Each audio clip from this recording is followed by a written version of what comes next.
A paz, irmãos.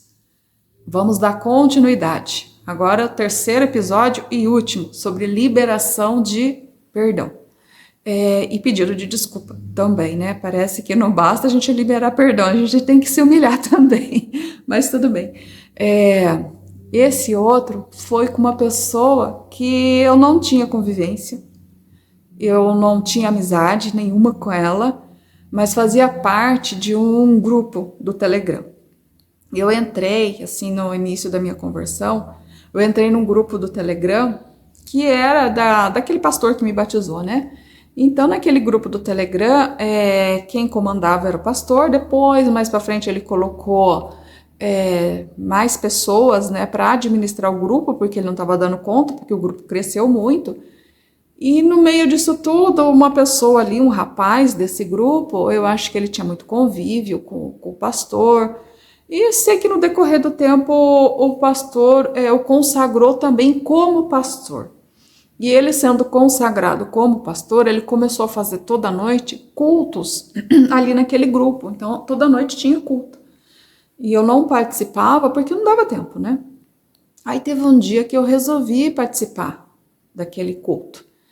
E eu entrei no culto, né? E logo no início, assim, ele já orando, e daqui a pouco ele começou a falar assim: pessoal, tem uma irmã que falou que não vai participar hoje do nosso culto, porque ela está com um parente em casa, então hoje ela não vai participar. E falou o nome da irmã, tudo, e começou a dar detalhes dela, falando dela, e falando assim: cada um sabe de si, né? Eu, no meu caso, eu ia falar para meus parentes que eu não poderia ficar com eles naquele minuto, porque primeiro eu vou lá atender a Deus, vou lá participar do culto, depois eu iria ver a situação deles, ia conversar com eles. Sei que ele começou a falar assim um monte de coisa ali, julgando, né, podemos dizer. Foi o que eu enxerguei no momento, ele julgando a irmã, né? Aí eu fiquei assim, falei, gente, pastor, julgando desse jeito, da irmã não participar naquele culto de oração porque teve visita de parentes. Aí eu escutei todo o culto e saí do culto quando encerrou, e eu fiquei com aquilo na minha cabeça. Falei, mas que coisa, que pastor é esse que fica julgando desse jeito? Que coisa horrorosa, né? Ele não sabe a condição de vida dela. Ele insinuou que ela não busca Deus, que Deus está em segundo plano. Ele não sabe o que aconteceu. Ele não sabe se foi algum problema urgente, alguma coisa, ou é parente que nunca vinha e era muito distante e veio. Não sabe se ela busca no dia a dia, se ela ora, se ela lê Bíblia, não sabe nada sobre ela. E como é que ele julga ela desse jeito, que ela colocou Deus em último lugar? Falei assim, eu estranhei, sabe? Porque eu não acredito que Deus ia pegar e falar que ela o trocou por tudo porque recebeu uma visita de última hora, porque é complicado, né, gente? Você vai entrar num culto, né? Vai começar ali um culto online e de repente chegam os seus parentes, né? E do nada você vai falar assim para eles: ó, vocês ficam aí que eu vou participar de um culto, daqui a pouco eu venho falar com vocês. As pessoas vão estranhar, vão te julgar, você vai escandalizar eles, né? Como assim? Né? Eles não estão acostumados com isso, são pessoas que não eram nem da igreja, então ficava difícil. E eu fiquei com aquilo na minha cabeça, falei, nossa, que horror, hein? Pastor fazendo isso. Aí sei que eu comecei a julgar esse pastor, comecei a pegar ranço dele, podemos dizer, sabe? Peguei ranço mesmo dele, não achei uma atitude dele horrorosa. Então, toda vez que ele falava naquele grupo, eu ficava assim, ah lá, olha o sabichão, aquele que acha que sabe demais. Eu realmente o julguei e o condenei, né? Coisa que cristão não poderia fazer. Aí eu sei que depois eu falei, eu nunca mais vou ouvir nenhum culto deles não, porque eu vou entrar num culto onde um pastor pega o nome de uma ovelhinha e começa a massacrar para os outros. Para mim é como se tivesse um irmão falando mal do outro irmão, só que numa proporção muito maior, porque ele era o pastor ali no grupo, né? Pelo menos foi consagrado pelo pastor, né? Que criou o grupo para ser um outro pastor para estar administrando o culto. Então, para mim foi muito pior ele ter julgado. Só que aí teve um dia que o Espírito Santo falou assim, participa desse culto. Aí eu, não vou participar não. Aí o Espírito Santo veio e insistiu de novo, participa desse culto. E aí eu resolvi, então, participar do culto. Aí eu sei que daí esse pastor, né, cuidando, orou. Aí depois eu sei que ele começou, assim, falar palavras, assim, que mexeu comigo no dia, sabe? Ele falando de julgamento, falando de compreensão, sabe? Começou a falar um monte de coisas, assim, que era contra tudo aquilo que ele tinha feito anteriormente. E eu falei, nossa, então esse pastor mudou, que legal, né? Então ele não tá mais daquele jeito. Será que ele percebeu o erro? E aí eu fiquei com aquilo na cabeça, né? Até que um dia o Espírito Santo falou para mim: então agora você tem que perdoá-lo, né? Eu falei: sim, eu perdoo. Não, apesar de eu não conhecê-lo, eu não ter direito de julgá-lo, eu não ter direito de ficar com raiva, e eu fiquei. Isso é, confesso que é totalmente errado, né? Mas, ai, gente, é difícil, né? Quando você tá tendo transformação, ainda tem essas coisas pequenas que a gente peca, né? Eu falei: não, realmente, libero perdão para ele todo. Aí o Espírito Santo, agora você vai pedir desculpa. Eu falei: mas como assim, Senhor? Ele nem sabe da minha existência, ele nem sabe quem eu sou. Ele nem sabe se eu estava no culto ou se eu não estava no culto, se eu ouvi ou se eu não ouvi, por que eu tenho que pedir desculpa? Ele não sabe de nada. Se eu já liberei o perdão, por que eu tenho que pedir desculpa de alguma coisa? Aí ficou aquele negócio, sabe? Pede desculpa. E eu fiquei incomodada com aquilo. Falei: meu Deus do céu, eu não acredito que eu tenho que passar outra vergonha, outro pedido de desculpa. Aí eu entrei em contato com ele e mandei um áudio, né? Mandei um áudio explicando para ele, né, do culto que eu ouvi, dele falando dessa irmã. Aí depois o segundo culto, que o Espírito Santo me conduziu a escutá-lo, e o Espírito Santo pediu para eu liberar perdão, e me pediu para pedir desculpa para ele, tudo. Eu contei tudo, falei. Aí ele pegou e falou assim: nossa, irmão, que legal isso. Não, eu tô assim, admirado, eu gostei. Isso fortalece a nossa fé. E outra coisa, irmã, quando eu falei daquela irmã daquela vez, o que aconteceu? Por que eu estava bravo aquele dia? Eu vou até me justificar para você, porque nós combinamos um pequeno grupo de entrar em campanha de oração e nós combinamos que não importasse o que acontecesse, sabe? Podia cair o mundo, nós íamos entrar. E ela deu a palavra dela, ela disse que não importasse as circunstâncias, ela ia entrar, e ela quebrou uma palavra dela. Então eu estava bravo, por quê? Porque se a pessoa não consegue ter um compromisso, não consegue manter a palavra dela, eu achei aquilo horrível.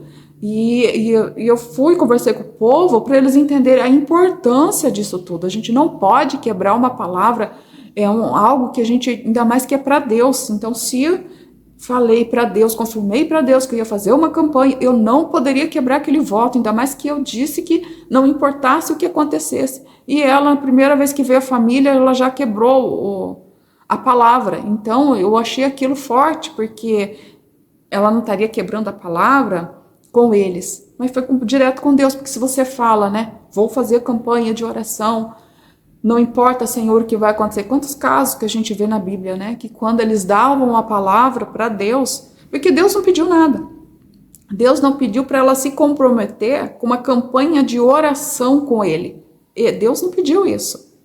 É a mesma coisa quando acontece, né, lá nos fatos bíblicos, lá que a gente vê, né, de matar, né, o filho lá, Esaú, matar o filho, sabe assim, umas coisas. Então, é coisa que você promete, aquilo que você fala para Deus, você tem que cumprir. Então, não prometa, porque Deus não está pedindo para você prometer.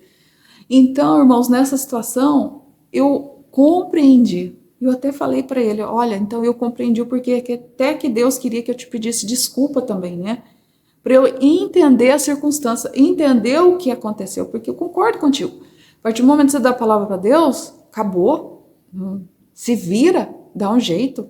Deus não é homem para eu estar falando qualquer coisa, né? Se para homem, para ser humano, para outra pessoa, eu tenho que manter a minha palavra, porque é uma forma de honrar a Deus, é manter a minha palavra. Crente é sim, sim, não, não. Então, se entre os homens é assim, quem dirá para Deus? Mas para Deus é muito mais. Para Deus eu vou ser mais zelosa, mais cuidadosa para não falhar. Então, no meio de tudo aquilo, serviu para eu entender a situação, entender o contexto. Ou seja, eu levei uma paulada de Deus a segunda vez. Porque se vocês forem entender, Deus me mostrou que eu julguei sem saber o que estava ocorrendo. Eu não tinha noção do que estava acontecendo, do que estava ocorrendo naquele grupo. Eu entrei, como diz assim, entrei no trem andando e queria sentar na janela, né? Então eu vi a conversa, mas eu não sabia o ocorrido, eu não sabia o que estava acontecendo e eu simplesmente julguei.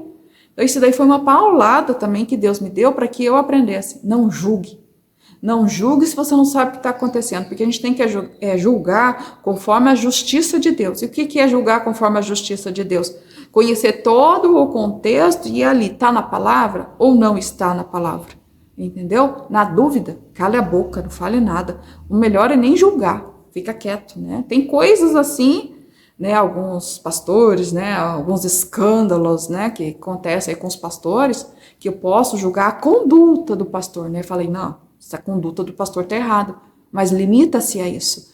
Então eu aprendi na pele, não julgar, porque na própria palavra de Deus fala, né? Não julgueis para não ser julgados. E Deus me ensinou na pele a não julgar. Então, que eu espero que isso sirva até para vocês, para evitar julgamentos precipitados, porque muitas vezes a gente não conhece o contexto, a gente não sabe o que está acontecendo, mas nós estamos vivendo uma época que todo mundo quer ser juiz, todo mundo quer condenar, tá difícil.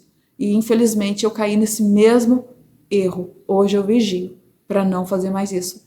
E como esses áudios, foi tudo áudio que eu fui mandando para o irmão, ele pegou e perguntou para mim, olha irmã, o que você mandou aqui? Tudo isso que você falou é um testemunho bom que eu queria mandar para os irmãos lá do grupo. Você me permite? Falei, permito, se isso ajuda a edificar outras pessoas, sim, pode sim, não tem problema nenhum. E ele mandou no grupo e muitas pessoas ali acabou enxergando algumas coisas, falando, nossa, gente, realmente não devemos julgar. E foi indo e ajudou a edificar o próprio grupo. Então, se a gente for ver, tudo também tem um propósito de Deus, né? Eu levei ali uma paulada do Senhor, aprendi e ajudou outras pessoas também. E eu espero que isso ajude a vocês também. Vocês analisem tudo aquilo que vocês precisam perdoar. Se vocês tiverem que pedir desculpas, peça também. Porque igual o do vídeo anterior que eu falei sobre a família do meu marido, né? Que infelizmente não conseguimos nos aproximar para pedir desculpa, mas é muito forte, gente, é muito forte, porque você não sabe, né, o que passa na cabeça da outra pessoa, se aquela pessoa está com aquele ódio, isso poder prejudicar a salvação dela, isso é muito forte, isso é muito perigoso. Então, se o Espírito Santo falar para vocês, libere perdão, libera. Se ele falar, peça desculpa, peça, porque tudo tem um porquê, nada é por acaso. Ah, mas não consigo perdoar. Gente, a gente não faz sozinho. Eu liberei perdão, não foi sozinha. O Espírito Santo me ajudou, porque se for eu, Cristiane, liberar perdão, eu, Cristiane, pedir desculpa, não, eu não consigo. Isso é obra do Espírito Santo. Então, quando o Espírito Santo mostrou para mim aquele rio, aquelas águas cristalinas, que ele iria me transformar, ele já começou com coisa pesada, né? Que aí veio com o batismo, com fogo, mostrando vários pecados meus que eu nem imaginava que eu tinha, né? Que é muito fácil você apontar os outros e você não enxergar o seu. Ele já começou a mostrar e já me colocou para começar a pedir perdão. É difícil, gente. É doloroso a transformação, mas aos pouquinhos você vai sendo moldado. Aquilo que antigamente parecia muito difícil vai mudando, vai ficando mais fácil. Então não perca tempo, libere perdão, peça desculpa se for necessário. O nosso Senhor não diz que Ele vai perdoar aqueles que perdoam? Então, gente, faça isso logo e peça ajuda ao nosso Senhor. Deus abençoe vocês.